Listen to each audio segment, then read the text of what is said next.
প্রিয় দেশবাসী, আসসালামু আলাইকুম। জুলাই গণ অভ্যুত্থান জাতির ইতিহাসে এক অসাধারণ অর্জন।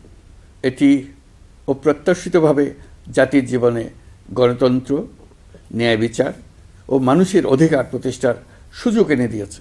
এই লক্ষ্যে আমরা এর মধ্যে বেশ কিছু সংস্কার করেছি।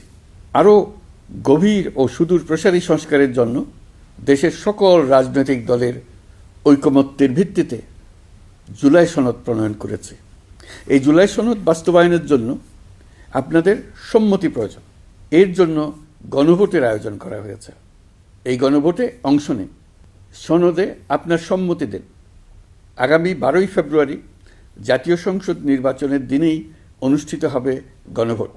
গণভোটে আপনি হ্যাঁ ভোট দিলে বৈষম্য, শোষণ আর নিপীড়ন থেকে মুক্ত হবে বাংলাদেশ।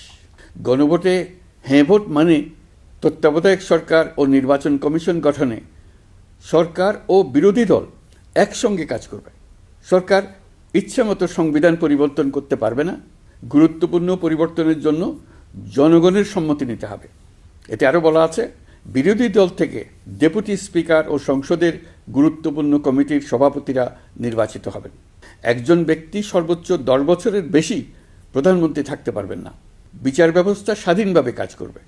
সংসদে নারীদের প্রতিনিধিত্ব বাড়বে। ক্ষমতার ভারসাম্য রক্ষায় পার্লামেন্টে একটি উচ্চ কক্ষ গঠিত হবে। আপনার মৌলিক অধিকার আরও সুরক্ষিত হবে। রাষ্ট্রভাষা বাংলার পাশাপাশি অন্যান্য জাতিগোষ্ঠীর ভাষাও সাংবিধানিকভাবে স্বীকৃতি পাবে। দণ্ডপ্রাপ্ত অপরাধীকে রাষ্ট্রপতি ইচ্ছেমতো ক্ষমা করতে পারবেন না। সব ক্ষমতা একজন প্রধানমন্ত্রীর হাতে থাকবে না। এবং এরকম আরও কিছু গুরুত্বপূর্ণ প্রস্তাব এর মধ্যে রয়েছে। আমি আপনাদের সকলের প্রতি আহ্বান জানাই, আগামী নির্বাচনে গণভোটে অংশ নেন। রাষ্ট্রকে আপনার প্রত্যাশা মতো গড়ে তোলার জন্য হেঁতে সিল দেন। নতুন বাংলাদেশ গড়ার চাবি এখন আপনার হাতে।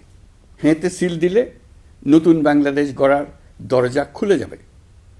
হেঁতে আপনি নিজে সিল দেন, আপনার পরিচিত সবাইকে সিল দিতে উদ্বুদ্ধ করুন এবং তাদেরকে ভোট কেন্দ্রে নিয়ে আসুন। দেশ পাল্টে দেন। ইনশাল্লাহ আমরা সবাই মিলে দেশ গড়ার এই সুযোগ নেব। মহান আল্লাহ আমাদের সহায় হন। ধন্যবাদ।